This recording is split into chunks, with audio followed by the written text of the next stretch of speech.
All right, so let's dive into something I've been seeing everywhere lately. Standalone apartments. Oh, yeah. Yeah, I know. like those apartments, but they're kind of like their own little houses. Have you seen these popping up? Yeah, they're really kind of hitting a sweet spot, it seems like, for people who want the apartment convenience, but, still want the space and the, what's the word? The freedom. Yeah, Uh, like a house. yeah, exactly. And we've got a ton of sources here, articles from real estate people and architects, even some lifestyle pieces about what it's actually like to live this way. It seems like it's more than just square footage. It's like a whole different way of thinking about home, and community and like even how we relate to the city. Yeah, for sure. Okay, so let's break this down. One thing that really pops out in all these articles is privacy, Right. but it's not just about having your own walls. It seems like it's something It's more. deeper. Yeah. Yeah. One article, I think it was the real estate one, it actually mentioned this study Mm. about how much noise from neighbors stresses people out. Oh, Yeah, it's like one of the top stressors for apartment dwellers and standalone apartments. yeah. Get rid of that, Yeah. you know? Not just by getting rid of shared walls, but creating like a sense of psychological space too. So it's like a buffer for your mental well-being. Exactly. It's like you have control over your own environment, Mhm. which if you look at psychology research, that reduces stress. People feel more secure. Yeah, that makes sense, especially now when you're just bombarded with everything all the time. Having like a retreat can be huge. Your own little sanctuary. Okay, so privacy, we got that. But there's also all this customization you can have with standalone apartments. Like they describe them as blank canvases. Yeah, I saw that too. Completely different from those cookie cutter apartments everyone's used to. It's more like you're not just renting.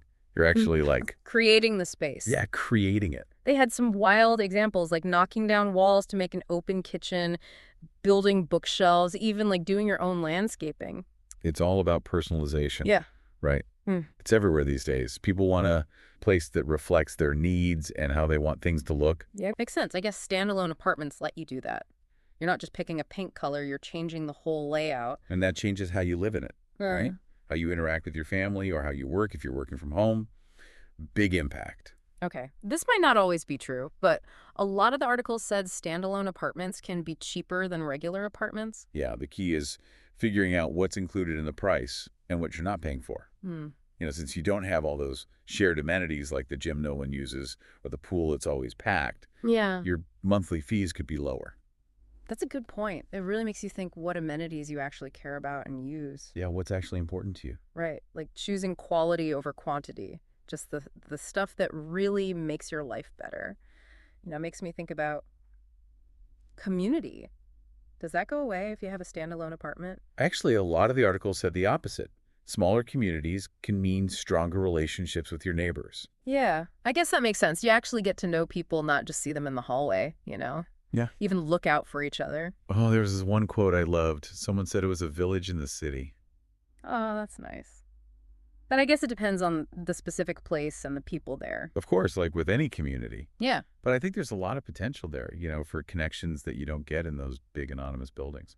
Right. Okay, let's switch gears for a sec and talk about location. A lot of sources talked about standalone apartments having like the best of both worlds. Yeah, they're usually in these cool walkable neighborhoods, but they still feel kind of tucked away from all the craziness. That's something a lot of people want, right? Being able to get away from it all. Yeah, imagine walking out your door and there's your favorite coffee shop. But at the end of the day, you go back to your quiet space. It's part of a bigger trend, I think. This whole idea of mixed-use neighborhoods, where you have everything close by, but you're still connected to nature. It's like the lifestyle that comes with the apartment. Exactly. This is what makes this so interesting. It makes you rethink how we live in cities, what actually matters in a home. Okay, how about security? These apartments, they seem to do security differently. It's not just about cameras and gates. There's that, but they talk a lot about community vigilance, too. What's that all about? Like a built-in neighborhood watch where people look out for each other because they care. That's cool. It's almost like another level of security on top of all the technology makes you feel more connected to your surroundings too. More invested in how everyone's doing. Like a human element. So these apartments are standalone. Does that mean you have to handle all the maintenance yourself? Not always. Mm-hmm. There's more individual responsibility for sure, but a lot of places have shared responsibility, especially for common areas. So like landscaping and exterior repairs, everyone takes care of it together. Yeah, and lots of developments have their own service people they work with. so you don't have to go find someone in the middle of the night if something breaks. So it's kind of like a mix between earning a home and having a managed community. Yeah, and sometimes it's more efficient that way too, right? Instead of everyone trying to fix things on their own, there's a system. Makes sense. This might sound weird, but some articles said standalone apartments might actually be better in bad weather. Oh yeah, that surprised me too. It's because of how they're designed and where they're built. Being higher up helps with flooding, and the structure itself is usually built to handle strong winds and snow. And they said being higher up can mean better air quality, especially in cities with lots of pollution. Like an extra layer of protection you might not get with a regular apartment building. We can't forget about being eco-friendly, too. A lot of these new apartments are designed to save energy. Definitely lots of solar panels and green roofs and good insulation to keep the temperature stable. All that stuff that helps the environment and your energy bill. So it's not just good for you, it helps everyone live more sustainably. This is fascinating. We've talked about it so much already. There's more, though. Oh, yeah. Yeah, I can't wait to get into some of the deeper stuff. All right, let's do it. So we've talked about a lot of the good stuff, but how do these standalone apartments actually compare to other options, like condos or townhouses? That's the question, isn't it? It comes down to what matters most to you, I think. Condos have those fancy amenities, right? Like the pools and gyms, Yeah. even concierge service sometimes. But Wow. you end up paying for all that stuff, Yeah, even if you never use it. and you're sharing it with tons of people, so much for privacy. Exactly. And those HOA fees can get pretty crazy too. Standalone apartments usually just have those basic common areas, so the fees are lower. So you're spending your money on what actually matters to you. What about townhouses? They seem more private than condos. They do. Usually you have your own entrance and a little yard, so that's good for people who want their space. Mm-hmm. But you still got those shared walls, you know, Yeah. which means noise. And the article said noise is a bigger deal than most people think affects your sleep, how stressed you are, even your focus. Oh, yeah. There's a ton of research on that, Uh-huh. how bad constant noise is for you. So a quieter place to live, Yeah. that's a big plus. Plus, you usually have to do more maintenance with a townhouse, right? Like Yeah. the roof and the yard.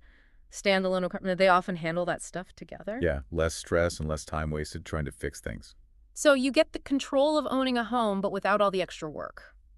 We can't forget about regular houses, though, right? Those are supposed to be the best for privacy and doing your own thing. True, but they cost a fortune. Yeah, and you got to do everything yourself, all the repairs and maintenance. Right, it's a lot to handle, especially if you're busy or not super handy. Hmm. Standalone apartments are kind of in between. You get the freedom of a house, but it's all more manageable. Okay, so that's how they compare to other options. What about the bigger picture, though? Like, what does the future look like for these standalone apartments? Now, that's where it gets interesting. One article said they could be really important for creating cities that are more sustainable and fair for everyone.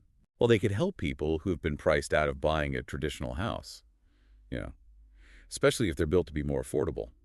And that could lead to more diverse communities. Yeah, it's not just about choosing a place to live, it's about making sure everyone has a chance to own a home. And for the environment, the fact that they're smaller and designed to save energy, that makes a difference too.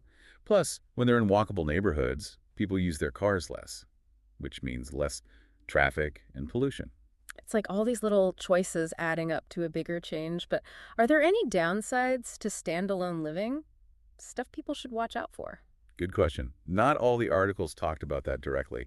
One thing is maybe you get lonely. If you're someone who needs to be around people all the time, small community might not work. That's true. It's not for everyone. You got to think about your own personality and what you need socially. What else? You might not have all the amenities you'd get in a big complex. So if a pool or a gym is a must-have standalone, might not be the best choice. And let's be real, these apartments aren't everywhere yet. They're popping up in some cities, but not so much in others. Yeah, it's still a new thing, so you got to do your research and see what's available where you are. So to sum it up, we've got the privacy, the freedom to customize things, maybe even saving some money. Plus, you get that close community feeling, and it's better for the environment. But you got to watch out for maybe feeling isolated, not having all the fancy amenities, and the fact that they're not that common yet. Lots to think about.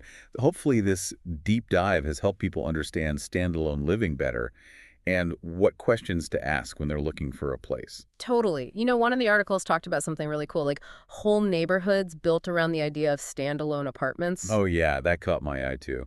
Imagine that instead of just random buildings, you have whole communities designed this way. I'm trying to picture it. What would that even look like? Picture that you've got these walkable streets lined with these cute little apartments, each one different and with its own outdoor space.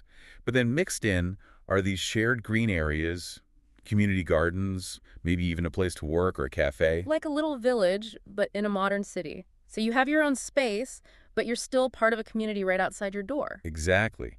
And those shared spaces, they could be designed to be eco-friendly too. Solar panels, rainwater harvesting, even edible plants. It's like a vision of the future where our homes are good for us and good for the planet. That sounds amazing. But I bet it would be hard to actually make that happen. Definitely, there'd be lots of challenges like zoning laws and getting people on board and figuring out how to balance private and shared spaces. But it's worth talking about because the benefits could be huge. It's like we're rethinking what cities could be, and standalone apartments could be a big part of that. That's what I love about this deep dive. It's not just about one type of apartment, it's about how we design our cities and communities. It's about going beyond what we're used to and thinking about a future where our homes and neighborhoods are better for everyone and for the planet. And that brings me to my final thought for you all. We've talked a lot about the practical stuff, right? The design, the money, the pros and cons. But maybe the most important thing is this. Okay, I'm listening. What's the big question? What if the real value of a home isn't about the building itself or how much it costs? What if it's about feeling like you belong, like you're connected to yourself and your community? Whoa, that's deep. It's about more than just the physical space. It's about what makes a place feel like home. Exactly. And maybe standalone apartments with all that focus on privacy and community and nature.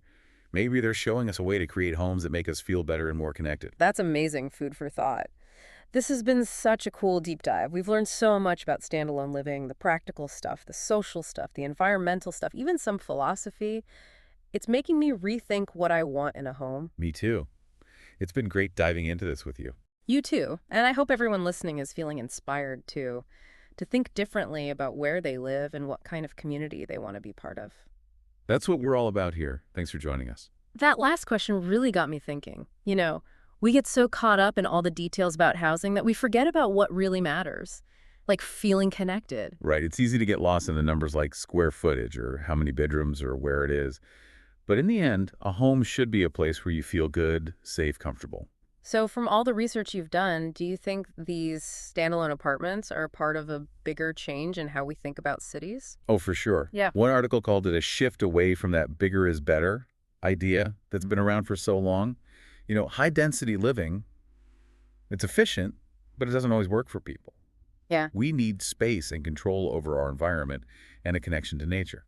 It's like we're realizing that human well-being should be the most important thing when we design cities. Exactly. And standalone apartments, they kind of fit into that, right? With the privacy and outdoor space and a smaller sense of community. That makes me think about those standalone neighborhoods we talked about. Could that help with some of the problems cities have today, like people feeling isolated or all the traffic or even climate change? It's a really interesting idea. Imagine these walkable neighborhoods all over the city, each one unique with its own personality. People could live and work and hang out all in the same area. They wouldn't need to drive as much, which would be good for the environment. And if they had green spaces and gardens and places to meet up, that could help people feel more connected to each other. Right now, cities can feel so big and anonymous. One article even said that this kind of development could help make housing more affordable and create more diverse communities. So instead of just rich people living in the best areas, you'd have a mix of people all over the city. Exactly. Everyone would have a chance to live in a good place and be part of a strong community. Of course, there would be some challenges, though. What kind of challenges? Well, you'd need to get policymakers and developers to think differently about how they do things. Change zoning laws and make it easier to get around without a car and figure out how to make sure there's enough affordable housing in these neighborhoods. So it's about looking at the whole picture and thinking about what's best for people and the planet. It's a big challenge for sure, but the payoff could be huge. Cities that are not just busy and productive, but also enjoyable to live in and good for the environment. That's a great goal. What can regular people do to help make that happen, even if we're not city planners or anything? That's a good question.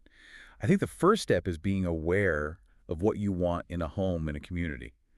Ask yourself, what kind of place do I really want to live in? What kind of people do I want to be around? And don't be afraid to try something different.